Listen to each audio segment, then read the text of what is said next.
I've been a composer for writing sacred choral music for 30 years, and I think Easter and Lent became one of my most prolific eras of inspiration because it challenged the depth of thinking. And as a composer, I think you always want to describe the beauty of what's around you.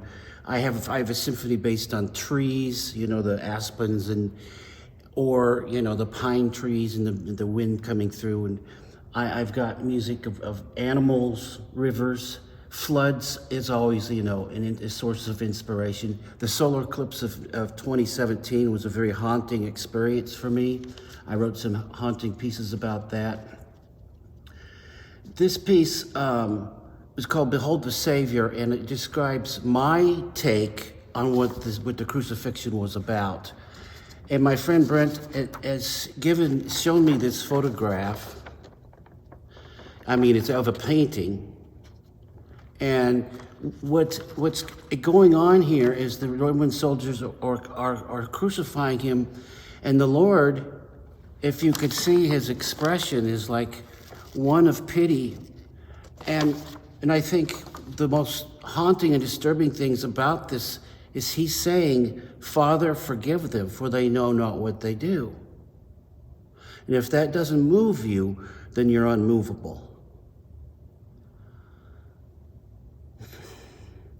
So, Father, forgive them is the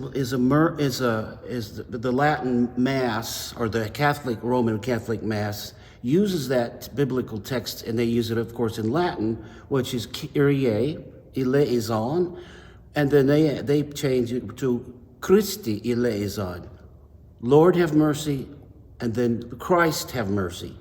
And that's exactly what this picture portrays. Christ having mercy.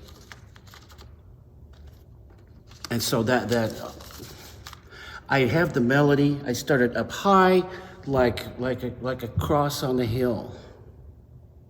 And what's happening as the melody descends slowly, I'm kind of describing the blood, sweat, and tears that are flowing downward.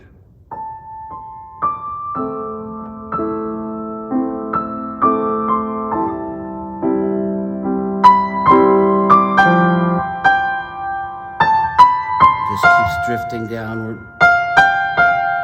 So the text is, behold the sorrow of those who mourn. Behold the silence before the storm. And this is where I bring the Kyrie in.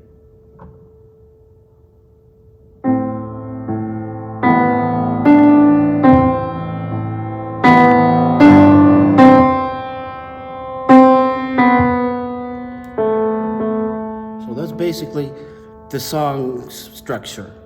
And it ends finally with an empty chord with just the lowest note of the piano. So there's no harmony, so you're left empty and drained.